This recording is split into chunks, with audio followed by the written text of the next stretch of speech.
That's a rude awakening. Good morning. Welcome to the third week of medical school for you. You might have noticed that our cohort of medical students has doubled in size. If you guys have noticed, if you're here, first of all, good job finding this other lecture hall. Sorry we're jumping you from place to place, but this is part of trying to revamp all of our lecture halls, and so we had to do this in a staged process. Those of you that understand Gantt charts and construction will sympathize. But you found the place. In North Lecture Hall now are your colleagues, your M2s. They are a great source of advice and being able and sort of querying about different steps. So now you've got your built-in counselors here, but they're also going to be very busy. As you noticed, you probably noticed they started about an hour before you did. So that's what you have to look forward to in a year. Hope you guys survived your first quiz. Hopefully it wasn't too painful. I know many people ask, will there be medical decision-making stuff on the quiz? And the answer to that was no. Remember that genetics and pathology are the big components of the quizzes, and that we in MDM, we have assignments. So you turned in your first assignment last Thursday at small groups. I'm in the process of reviewing them. They will get back to you in your mailboxes, so you will have them to study from. I will also, when I return them to you, you should pay attention on C-Tools. I'll publish an announcement which will also have the answer key to each of the assignments. So there's no hidden gotchas here. The answer key will give you an explanation to each of the questions. That way you can look at your answer, what the answer key was, any notes that you had, and reconcile. And if there are any other questions, certainly we're here to help you. You have another small group tomorrow afternoon. That will largely be based on material that we covered today. Hopefully, if you guys have had a chance to get a jump start on that, I try to post it a week in advance. You are more than welcome to. Reading ahead is totally fine and encouraged if you want to. If you don't want to, that's totally fine as well. There should be enough time to be able to complete that. Again, it's the same protocol. Bring it to your small groups. You'll discuss it with your co-students and your small group facilitator, and then turn them in, and then I'll be returning them to you in a timely fashion. Any questions about the logistics of this course or this part of this course? Okay, so why don't we go ahead and get started. Today we're going to be picking up a little bit where we left off last time. I do want to start by declaring any industry relationships that I might have to content that's presented here or otherwise. And the answer is there feedback or am I? Sorry. The answer is I have none to disclose, so nothing that would interfere with my ability to present you an objective view of medical decision making. So our first, just returning to where we left off with our first thread. This is around information retrieval, focusing on asking and acquiring. And if you remember, after last Monday, we left off by talking about a way to structure a foreground question. And these are sort of the fundamental tools that will be required to ask good questions, get the information from the literature, and then interpret and apply them. And so we're going to focus a little bit just to revisit this tool that we talked about. This was the PICO tool. I'd encourage you to just use it as a tool. Basically, it's a way of specifying the different elements in your question that will be important to be able to search out the appropriate answers. And we think it's important to be able to do it in advance, because by doing it in advance, you're really able to focus on what you need and what your patients need. So in order to practice doing this, what I'm going to ask you to do is to look at this case and practice with your partner jotting down a foreground question. So let me go over the case real briefly, because we're going to be using this moving forward. So this is a 42-year-old woman who comes to her primary care practitioner's office for follow-up of her diabetes, and you're the medical student. She's currently on glyburide, 10 milligrams twice daily. However, her blood sugars still stay elevated despite being on that medication, glyburide. After you see this patient, your attending asks whether you think she should add metformin to her regimen. Now, pretend like you know what glyburide is, and pretend like you know what metformin is. You may not, but these are both agents that we use in diabetes. Glyburide is a sulfonylurea agent, and metformin is another agent that we use. It's a TZD, and I can't really pronounce what that actually stands for. It's a very difficult word to pronounce, but suffice it to say, glyburide enhances your insulin secretion, but metformin improves your sensitivity to insulin as well, or that your body makes. So let's say you know all of that, and the question I'm going to ask you to do is to start putting on your hat as if you were a clinician, just to get a sense of what these kind of foreground questions are about. Now remember, there are 4 important components for a foreground question. You have to define the patient population that you're interested in.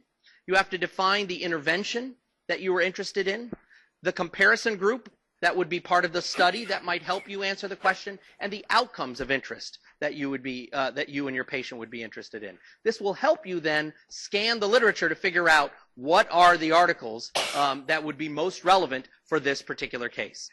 So what I'd like you to do is turn to your partner and come up with one that would meet all 4 categories. It's a fairly straightforward exercise, but we want to make sure that you get a chance to practice this. So spend a couple of minutes doing that, and then we'll talk about it.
Okay, so let's see what you all came up with. Remember, there are really no wrong answers here because every single answer that you would give in each of the 4 different categories would have some debate around whether the article that you retrieved with those particular characteristics of the study population would actually help you answer your question or not, and the degree to which it would do that. So let's just hear some of the questions. What I'd like you to do is not say my P was X or my I was Y. I'd like you to see if you could state it in the form of a question, one that would contain all 4 of those different components. Just a little hint, I might ask something like this on one of either the assignments or certainly our final examination as well. So who wants to take a stab at it? Yeah. In living with diabetes, what is the effect of the glyburide blood sugar levels compared to glyburide? Okay, great. So here, let me restate this. In women with diabetes, what is the effect of metformin plus glyburide on blood sugar levels compared to glyburide alone? So let's see if we've got all the 4 components in there. You said patient was women with diabetes. Your intervention was metformin and glyburide together versus glyburide alone, and the outcome you were interested in was improvement in her blood sugar levels. Okay, so let's break that down. The patient population, you said, were women with diabetes. Did anyone have something different than women with diabetes? Yeah. So now you specified an age cutoff. So women with diabetes over 40. Okay, any other variabilities there? Yep. So not specifying gender, so just all patients with diabetes. Let's back up and think about that. So the question would be, if we were to get an article that had men and women in the study population, would we say that's okay to extrapolate the results and then apply it to this patient population? And so you said potentially that would be okay. Any reason to think that or rationale? What goes through your mind as you're making that call?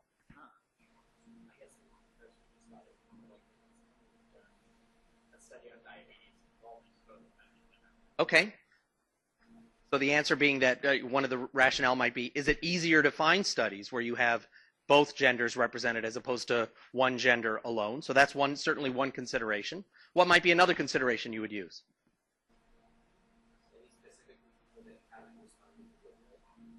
So now you're getting even more specific, saying in patients who are poorly controlled on glyburide with diabetes, what about the comparison group versus the intervention? So that would be another shade that you would be there, that you might use. Backing up to the gender issue, the question I would ask you to ask, and we ask this question all the time, does the disease manifest differently or act differently in one gender versus another? Does the disease manifest differently in patients over 40 versus those that might be younger than 40?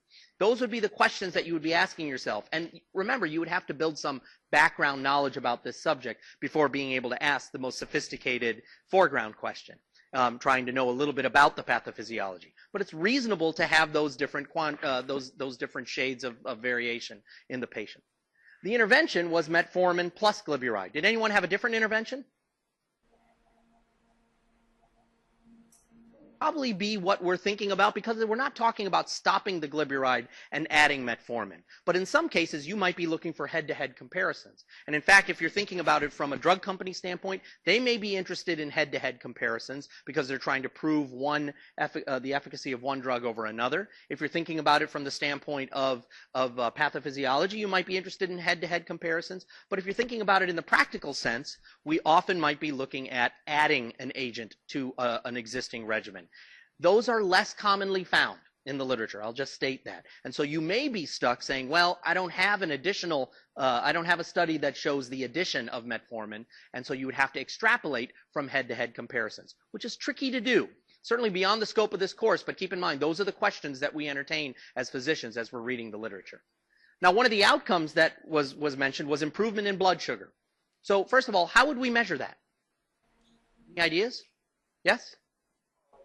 Blood glucose or hemoglobin A1C. Okay, so you could be looking at fasting blood sugar, which would be one marker of diabetes. Hemoglobin A1C, which you'll learn next year, is a laboratory test that we get that looks at patients' long-term control of blood sugar, or at least medium control over the past 3 months. So that'd be a good outcome to specify. So you could get that level of specificity, and you might find studies that look at just fasting blood sugar versus those that look at A1C. And you would have to decide which one's better for me and my patient. That would be an important consideration. Any other types of outcomes you guys looked at? Or anyone specify besides blood sugar improvement? Yes?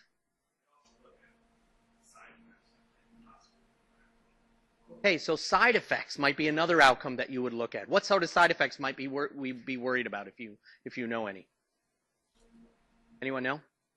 So one that I might be worried about is, would I be dropping this patient's blood sugar too low, to the point that they have hypoglycemic events? So that would be something to be thinking about. But absolutely, remember, this is a therapeutic question that you're asking. And as a therapeutic question, there are unintended or sometimes known side effects of the different agents that we use. And so looking at the adverse events would be another important outcome. So keep in mind, this is just an exercise, a tool to get us to where we need to go, so that when we look at the literature, we know what we're looking at. That is the point of a foreground question. Now, this is a therapeutic foreground question. These are foreground questions about therapy. Later on in this lecture, we're going to be talking about foreground questions as it pertains to diagnostic tests. Again, two distinct types of questions, but both equally important. Here are a couple of examples that that would be reasonable. I think you guys came up with these. In type 2 diabetics, that was one thing we didn't talk about, the fact that this woman is a type 2 diabetic. She may be insulin requiring or insulin, we talk about type 1 versus type 2. Type 1 being autoimmune, more likely to have an early age of onset. Type 2, not necessarily requiring insulin. And so you might want to distinguish that in the studies that you're looking at. But then there's a question, is metformin and glyburide better than glyburide alone at lowering blood sugar? That was something that you guys came up with. And then here's the side effect question. Among women with type 2 diabetes, are there more instances of low blood sugar events in patients on both metformin and glyburide when you compared with glyburide alone?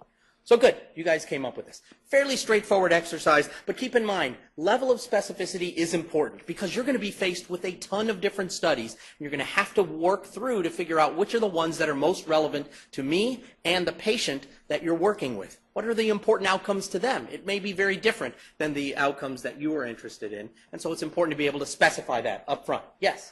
So what do you do if literature doesn't exist that pertains to how you need to treat your patient? So if literature doesn't exist, what do you do? That is probably the hardest question we faced as clinicians.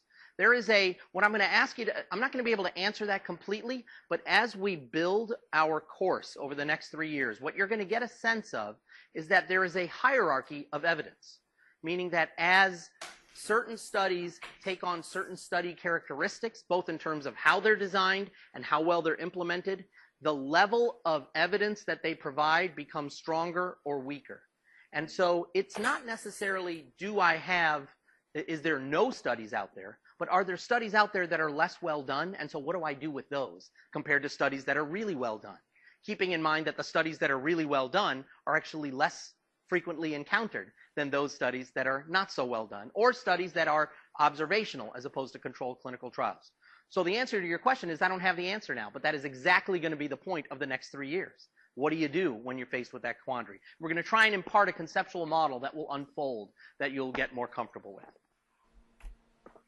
There are many sources for foreground questions. These are the precise questions that you go to Medline for, or that you'll go to a practice guidelines, or you'll use evidence-based databases. And all of these sorts of resources will be introduced to you as we go through. So building on those questions then, we do need to then figure out what is the data that we're getting and how do we interpret it. And so as I mentioned, therapy types of questions are a very important part of what we do as clinicians. They seem to be the most natural thing you would assume physicians do, which is prescribe treatment and figure out whether it's making a difference or not. However, it is not the most fundamental thing that we do. In fact, therapeutic questions are very sophisticated questions that we actually don't cover much about therapy this year. We do it in your second year as you start tackling pathophysiology. This year, the question we want you to start thinking about is, what is going on? What is the etiology of why the clinical manifestations of the disease?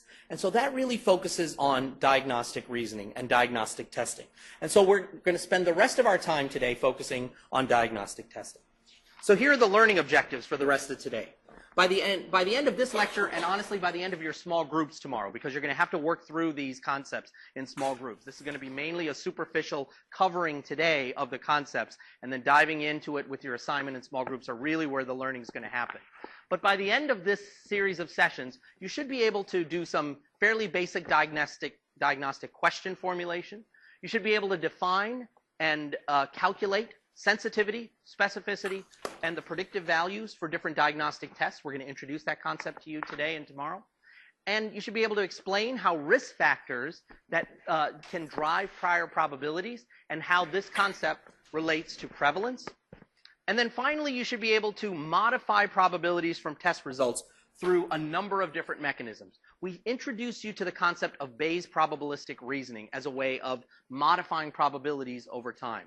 Today we're going to use 2x2 tables, which is a more straightforward, easy to conceptualize and visualize way of modifying probabilities, but you'll get more and more practice with using that. Keep in mind that it is just as good as Bayes. So these aren't presented to you as you should do one over the other. They're presented to you as items to put in your toolbox so you can pull them out at different points when the need arises. There are also other tools that are available that we'll introduce to you, one called likelihood ratios. And you'll get a chance to practice these in your assignments and in your small groups. So just like we had the Odyssey as a case for introducing you to probabilistic reasoning, this time we're going to immerse yourself in a clinical case. And I want you to think about this again, just with the limited amount of knowledge you have about this condition and this disease. Whatever you have is fine, but bring to bear your experience as we work through this case during the remainder of this lecture. So the case is a 60-year-old man who does not have heart disease, who presents with sudden onset of shortness of breath. Dyspnea is the term that we use. So here's a little bit of a description of the problem that he tells you. Yesterday, after he flew in from California the day before, he awoke suddenly in the middle of the night at 3 in the morning with sudden shortness of breath. So he woke up gasping for air at 3 in the morning. And he tells you that you ask him one question, which is, well, was it bad when you were lying down and that's why you sat up? Or was it worse or is it about the same, regardless of whether you're sitting up or lying down? Because thinking if he woke up in the middle of the night, maybe it was worse when he was lying down. And he said, you know what? It actually isn't any different. If I'm lying down, if I'm sitting up, I'm still feeling short of breath. And it woke me up in the middle of the night. All right, so that is your initial chief complaint. This is something that you'll get used to as you do your data queries from patients and your data gathering from different patients. But you being a good clinician, you start asking some follow-up questions, just like a good clinician would, or a good sort of building on the mechanic model that we introduced you to a week ago.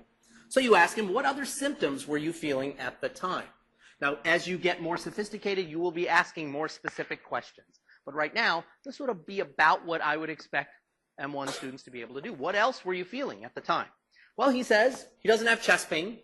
He doesn't have any leg pain. He doesn't notice any swelling of his leg. He says, I did just come back from a long plane ride. He flew in from California, so let's say it was about 5 hours, nonstop. And he's had no problems like this before that he knows of, this shortness of breath.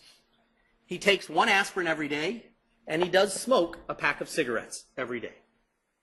So that's kind of the next phase of diagnostic intake that you're getting. So the question that faces all of us, just like the mechanic faced this, is to be able to build a differential diagnosis. You remember me mentioning that. Well, we as clinicians build differential diagnoses all the time. And basically a differential diagnosis is a list of possibilities with associated likelihoods, with associated probabilities. So as we mentioned last time, if you do P of a particular condition, you would be stating that the likelihood that this particular condition is the reason for the shortness of breath is X%. That's how you would write that down.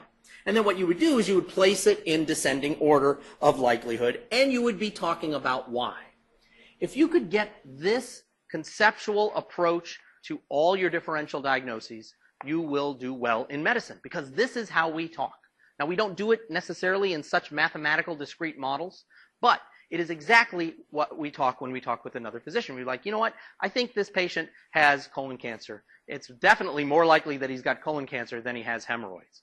That's kind of how we speak in fairly informal settings when we're discussing the case, a particular patient's case, and trying to understand the etiology. What we're really doing, though, is that we're generating a differential diagnosis. And it is regardless of what field you go into, you will be doing this over and over again. So you get to do your first one today. So now what I'd like you to do is think about what possibilities may be going on with this particular case. And just talk it over with your partner. List 2 or 3 things that might be going on. And then we'll talk about what I think might be going on.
Okay, we're not going to dwell on this a lot because it's probably hard to generate a differential diagnosis at the stage that you're at. But it's not wrong to try. So let's just hear some, you don't have to give me a probability or anything like that. Just give me some possibilities of what might be going on. Yes?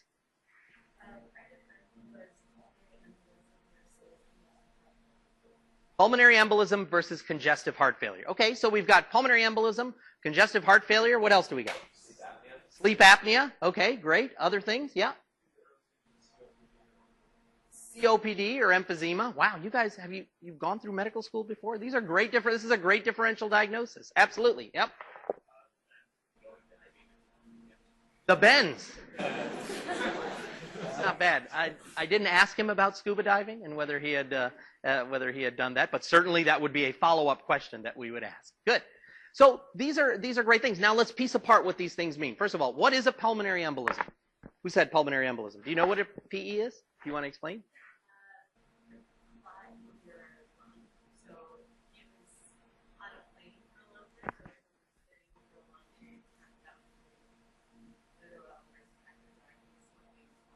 Okay? Great. So a clot in the lung, the person was sitting immobile for a period of time, which allows thrombosis to develop, especially in the lower extremities, which can then migrate up and get stuck in the lung. You stated that his shortness of breath was sudden, and so you're starting to unpack the whole concept of rationale. Why am I thinking that versus some of the other things? Because oftentimes when you get a PE, it suddenly breaks off, a part of the clot suddenly breaks off and goes into the pulmonary vascular. Now you'll understand, you'll start developing the language around that. But that's a great way to explain that. You also mentioned congestive heart failure. Now, what is congestive heart failure? Sorry to put you on the spot, but that was a good differential. I'm coming back to whoever else said other things too, don't worry.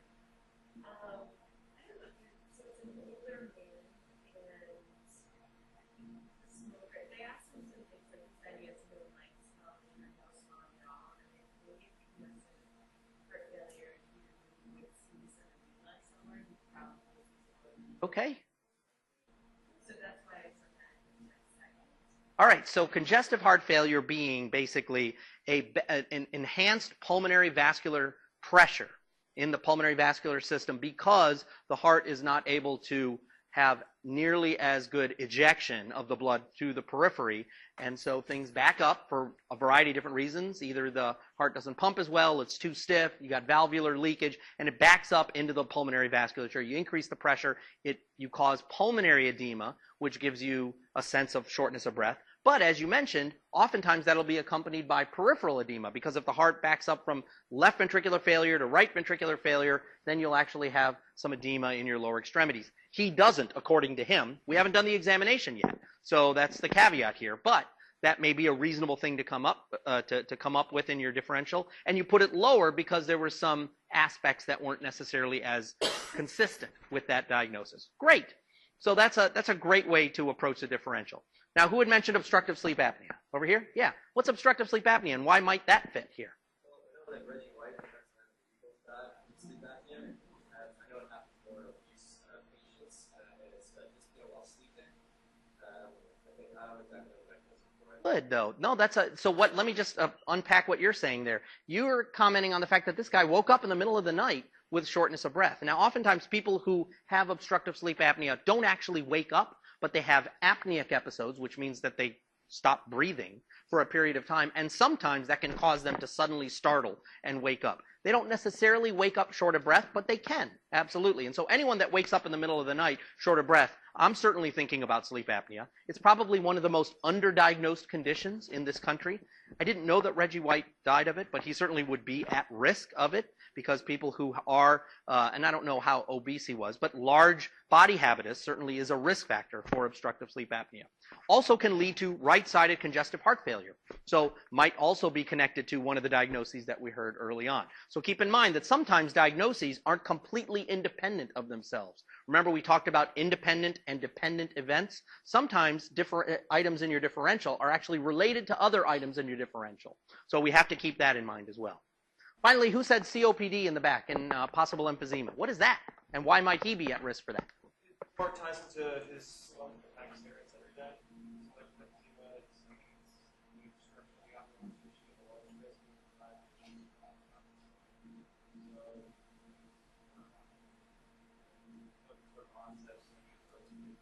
Okay. Fabulous. So clearly he's got, just to reiterate what you're saying, he's a smoker. Long-term smoking can cause destruction and inflammation to the pulmonary bronchus tree and the alveolar components of it, which you'll learn about this year and next year. Destruction of the alveoli is typically what we see as the mechanism towards emphysema, which is one manifestation, clinical manifestation of COPD, and certainly can impair oxygen exchange, which could make you short of breath and dyspneic. And maybe he's in the early stages. Maybe this is just his first manifestation of that, even though he said he hasn't been short of breath before. But you're focusing on his risk. Now keep that in mind. Some people were focusing on how he presented, waking up in the middle of the night. Some people are focusing on risk. Both are absolutely critical as you generate your differential diagnoses. Risk drives the order often of things in your differential diagnosis. But how you manifest also changes the order and what you're thinking about in the differential diagnosis. Both are the things that we need to walk in with. And as we think about observational studies, tying this to what Dr. Gruber was talking about last week, observational studies give us information about risk. They give us information about risk factors that contribute to different clinical disorders. So very important to try and tie all of this together. I have a question over here somewhere. Yes? Sorry. COPD is chronic obstructive pulmonary disease. It is the long-term manifestations of tobacco use. It can manifest through either emphysema, where you have destruction of the alveolar tissue and impaired oxygen exchange as a result. It can also manifest as what we call chronic bronchitis, where you have a tremendous amount of inflammation in the bronchus and with mucus production, which can also cause impaired oxygen demand, oxygen exchange. So sorry, I didn't define that, but you will learn all of these concepts as you move forward. So you're doing a great job building your first differential diagnosis. Now the problem is, as I also said, we have to start assigning probabilities to these different clinical manifestations. Let me just give you an idea of what my list was before we get started. This is what I had: PE, congestive heart failure, emphysema, exacerbation, and I also thought about asthma, which can be another different manifestation that is not necessarily smoking related, but also contributes to airway inflammation. I didn't have obstructive sleep apnea in my differential. That doesn't mean that it's wrong to put it there. Many people would. And what you'll find is that different clinicians will bring their different biases to their differential diagnosis. Now the question is, what do you do when there are all these biases out there, and how do we assign probabilities to the different clinical entities in your differential? Well, sometimes we can do it by a gut feeling, based on what we know about the disease, based on what we know about the patient, based on what we know about different risk factors. And so here's my gut feeling differential diagnosis. I put PE at the top, I put CHF next at 30, and I put emphysema third and asthma fourth, and I tried to make it all add up to 100%, so it was nice and neat. So I put 40, 30, 20, 10. Is that a right answer? We don't know. That's just my gut feeling. But what it does tell you is I didn't think that PE was so overwhelmingly likely that I would put that at 70% and everything else down at the bottom. There may be clinical conditions where you do that, but keep in mind that each one of these diagnoses had both its consistent features and some things that were just kind of atypical. So why wouldn't it be a PE? Well, he said he didn't have any leg swelling. And you know, if you're on a plane ride for 5 hours, most people don't get a DVT. So maybe that makes it a little bit less likely. Why is CHF not that likely? Well, because there's some things that are consistent with it, but he doesn't have lower extremity edema. And so there are things that will sort of make you hedge. And these numbers are part of are my manifestation of making, communicating the hedge. There are a couple of other things you can do with this. So for example, remember, you can combine probabilities of different events.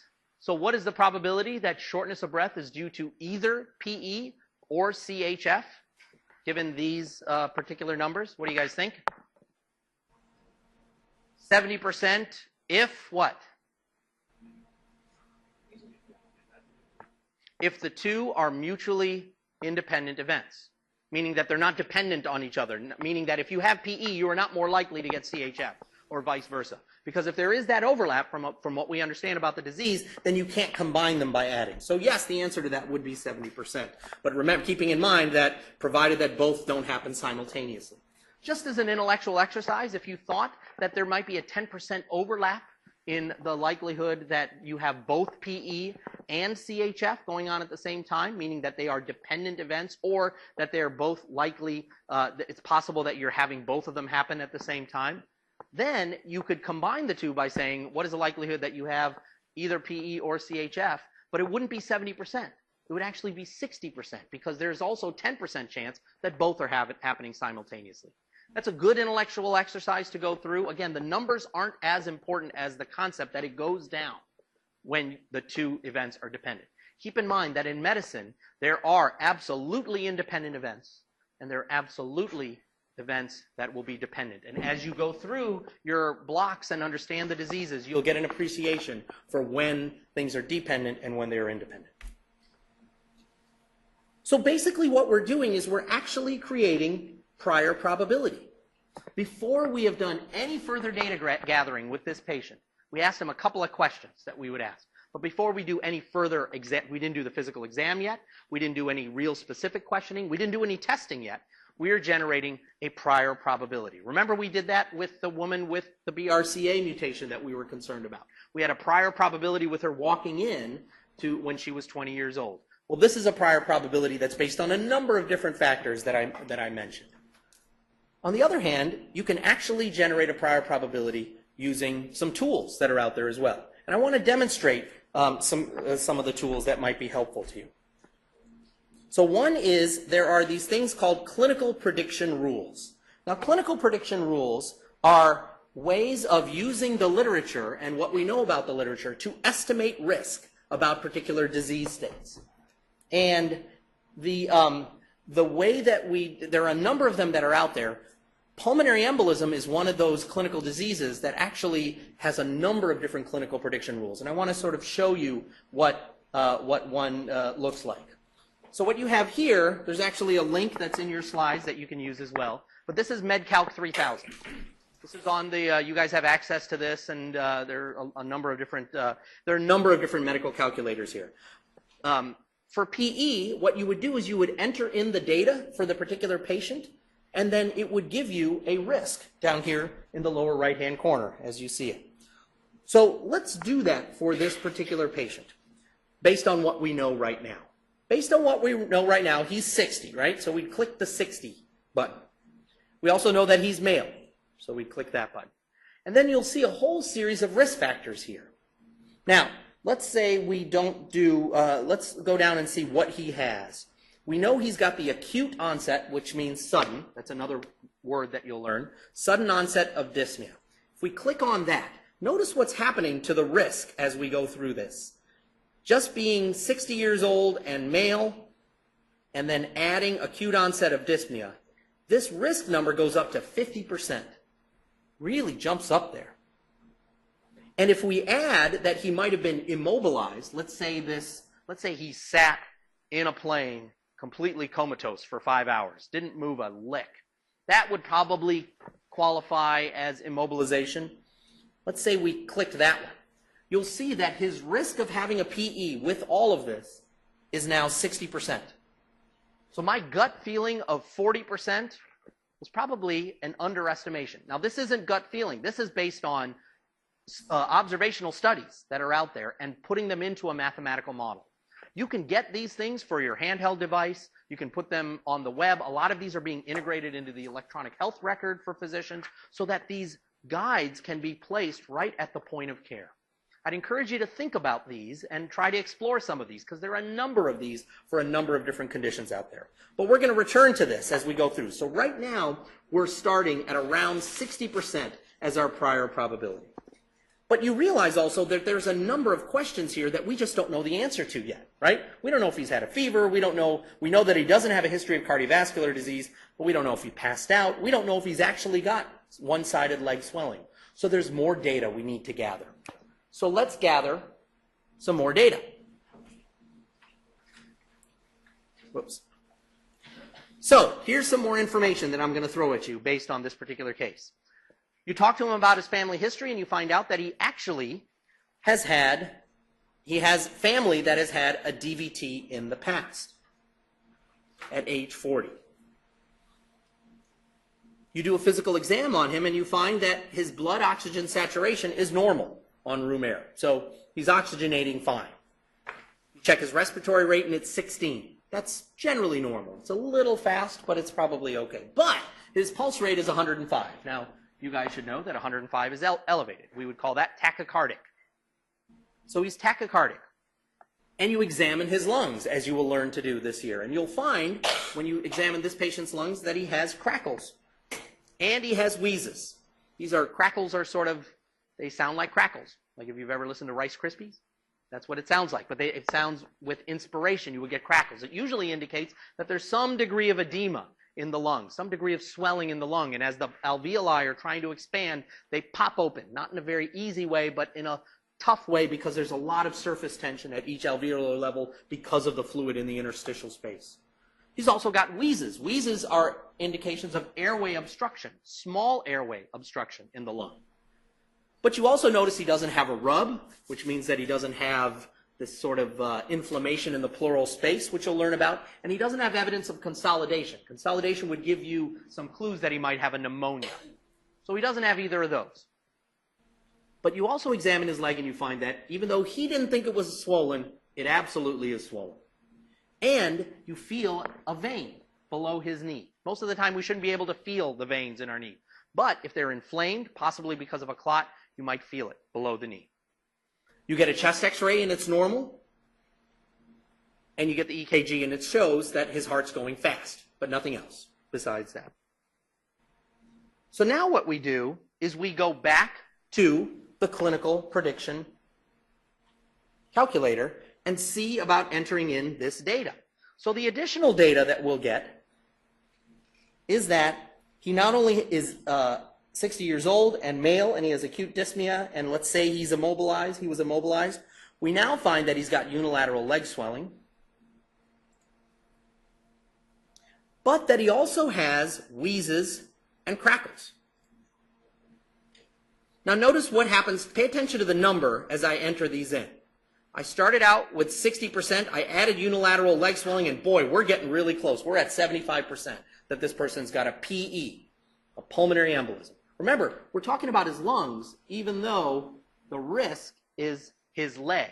Because if you've got a clot in your leg, you are more likely to throw that clot and have a pulmonary embolism. Those two are not independent features. Those two are dependent events. So it drives it up to 76%. But notice what happened when I clicked on wheezes and crackles. That number went from 75% down to 35%. So what in your mind must you be thinking? The presence of crackles and wheezes actually make pulmonary embolism less likely. In fact, pulmonary embolism, the number one clinical finding in the lungs for PE, is nothing. It's a totally normal pulmonary exam. Just because you have a normal pulmonary exam doesn't mean you don't have a disease. That's an important consideration. But keep in mind that this is a way of quantifying how much drop there is. So we added all this data, and we're now at around 35%. So it turns out I wasn't that off. 40% was pretty close to 35%. Yes?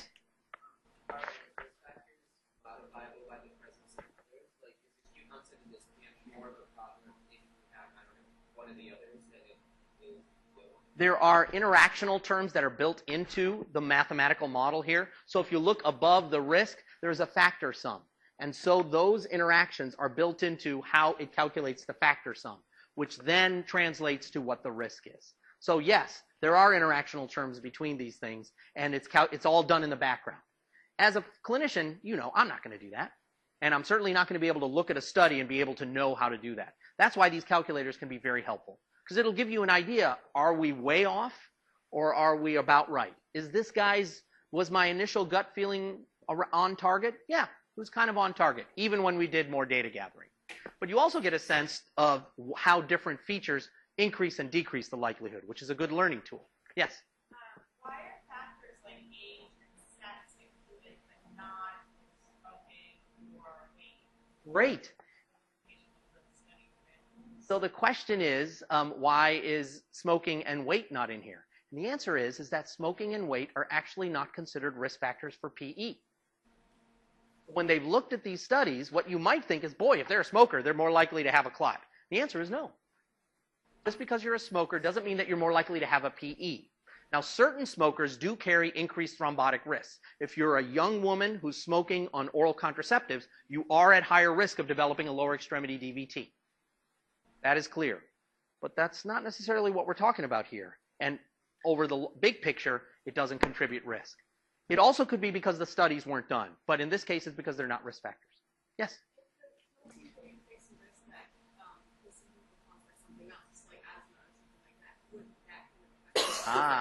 So here's the question. If you are thinking that there is another possibility on your differential diagnosis that is either equally or more likely, does it drive this down? And the answer is absolutely it does.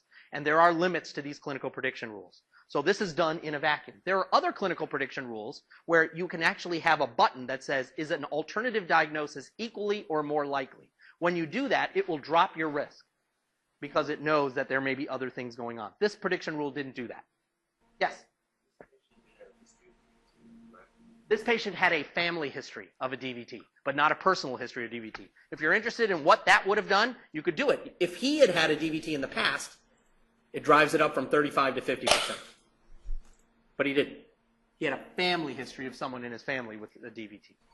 All of these are great questions, but the most important thing to keep in mind is you don't just have to go on gut feeling.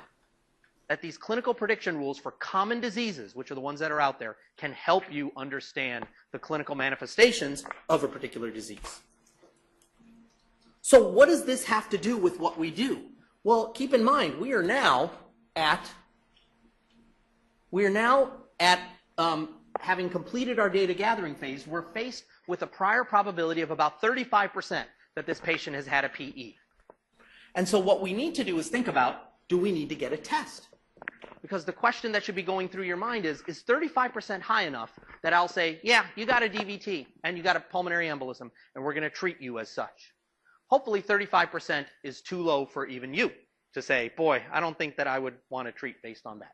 Certainly would be low for most clinicians. We need to probably get some sort of test. So this is how this branches over into diagnostic testing. So here is the question. What do we do with this number? Well, if there was a test that existed that could rule in pulmonary embolism as the diagnosis with 100% certainty, we would be saying that the probability of a patient having a PE, given the fact that the test is positive, is 100%. And the question I would ask you is, what is this test called? Well, we call this test the gold standard. The gold standard generally exists for most conditions where we're exploring testing. We have to define one. It may not be the best gold standard that's out there. It may not be the best test that we can envision, but it's the best test that is available. And the question that I would ask is, if you use the gold standard test and you found that the test was positive, is the probability of an alternative diagnosis, remember that a test that's a gold standard is only the gold standard for a particular diagnosis. But let's say there's another diagnosis that you're interested in. Is it 0 if the test is positive? And the answer is no, because sometimes you have two things going on. Sometimes there are events that are related to each other, dependent on each other. Or sometimes you just have bad luck as a patient, and you have both pulmonary embolism and CHF. But the most important thing to keep in mind is that we are always looking to see what the gold standard is, but we can't always use the gold standard. So what does diagnostic testing do? Well, diagnostic testing, the goal of diagnostic testing is to help us modify probabilities. We talked about how we modify probabilities based on history taking, physical exam, other simple tests. Complex tests, like the ones we're going to talk about, will help modify probabilities as well. But they cost a lot of money. And so we need to approach our use of diagnostic tests judiciously. So in order to understand what we're looking for in a study about diagnostic tests, we need to understand how PICO relates to diagnostic testing. Well, it really does relate. Instead of the patient population that we're interested in, what we're really trying to do is define a disease state. What is the disease that we're trying to diagnose? In this particular case, if we're interested in another test to use, it would be the disease state would be a pulmonary embolism. The intervention would actually be the test itself. So what test are we interested in as we're looking through the literature? The comparison group is not another therapy like it was in the therapeutic questions. It's the gold standard. So you're trying to compare a test of interest against what is the best test that's out there. The problem with the best test that's out there is that it's frequently infeasible, sometimes dangerous, even though it's the best test. So we're looking for an alternative test that we can use that can help us with our patient. So the gold standard is another one. And then the outcome of interest that we're interested in is the performance of the test. That's the fundamental. And you will be able to do this over and over again as you're looking at different studies, and this is part of the assignment for tomorrow. So let's practice. As we're seeing the 60-year-old patient without heart disease who's presenting with sudden onset of shortness of breath, we are considering a PE. That would be our disease, or our P. The test I'm going to ask us to consider is a test called a ventilation perfusion scan. Now, a ventilation perfusion scan is something that's been around for a long time. It basically in the test, a patient inhales a radionuclide particle. And we see where that radionuclide particle goes in the lung. And in addition, the patient gets injected with that same radionuclide particle. And we see, based on the blood flow, where that particle goes. And we take pictures. It's a simplistic explanation, but that's all you really need to know at this point. And what we're looking for is, where does the air go that blood doesn't go? Because if there's a place where the air goes that the blood doesn't go, that would likely be where a clot would be, a PE would be. Because that's what happens, is that the clot obstructs blood flow to that particular place. Now, the gold standard for diagnosis of a pulmonary embolism is something we call pulmonary angiography, which is when we're actually injecting dye and watching where the blood goes. You see a picture of a VQ scan on the top there. On the bottom is a very grainy picture of a pulmonary angiogram. Just keep in mind that an angiogram is more costly, slightly more dangerous, and the gold standard. But we wouldn't, because it's costly and more dangerous, we wouldn't offer it to all patients. Because if we did that, the risk that we would, in anyone who we suspect has a PE, the amount of complications and costs that we would entail would be massive. And so what we're looking to see is a VQ scan, which is actually fairly cheap and really fairly not terribly dangerous, whether that would be good enough compared to the gold standard of pulmonary angiography. And what we're interested in is diagnostic performance. So that is the PICO for a diagnostic test question.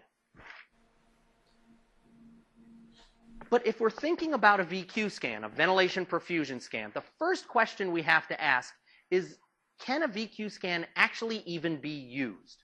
Now, you wouldn't be asking this question as a clinician, but before it can even go to market as a possible test, there are some fundamental questions about a diagnostic test that require some definitions that you should be aware of. And they focus on two concepts, accuracy and precision. In order for a test to be used in the literature and studied for possible use, it needs to be accurate and it needs to be precise. Well, what do I mean by that? Well, accuracy means that the result of the test corresponds consistently with the true result. Not the true result in terms of diagnosing the disease, but the correct value. Meaning that, in a VQ scan, if I inject the radionuclide and I say it goes to the lung, it should go to the lung. And if I inhale the radionuclide and I say it should be inhaled into the alveolar space, it should actually be inhaled into the alveolar space. Fairly fundamental, but keep in mind that there's a ton of work that happens prior to a test going to study that requires this to happen. And there's a lot of science behind this. So it needs to be accurate and it needs to be precise. What do I mean by precise? Well, precision means that if you do it over and over again on the same patient, you'll get the same result. It's a reliable test. So repeated values on the same sample results in the same value. So in the same patient, you do it once, you do it again 5 minutes later, you do it again 5 minutes later, the same results actually happen. That's a precise test. You need to have both. There are actually 3 different possibilities that tend to happen when early phase studies are done on diagnostic tests.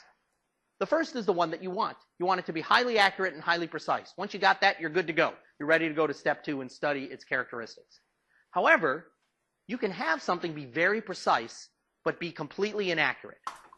That's what's represented conceptually by the bullseye, where you have a lot of different numbers. They're clustering all around the same area, but it's actually not doing what you think it's doing. And then there's some times when you have reasonable accuracy. It's all clustered around the bullseye, but low precision. You get different answers each time you do it. So what do you do in these different situations? Well, the first situation, you go on to step 2. You're good. The second one, you got to think about calibration. Maybe you need to reset, or maybe you need to re-look at the reagents that are involved in the particular test itself. In the last one, unfortunately, you got to start over. If you've got if your test is not precise, how useful could it actually be? You have to actually get the precision down. And again, this may seem fundamental and foundational, but there are so many tests that don't make it to market for even testing because they don't meet these criteria. Important for you to keep in mind. Once you make it past that first phase, then you can decide whether diagnostic performance, what the diagnostic performance is, the O of the PICO for diagnostic tests. And so fundamentally, I'm going to ask you to think about two things. Any good diagnostic study does this. They take a well-defined group of people who are at risk for a particular condition, a whole population of them, and they expose them to the experimental test and the gold standard. Both. Everyone in the study needs to have both.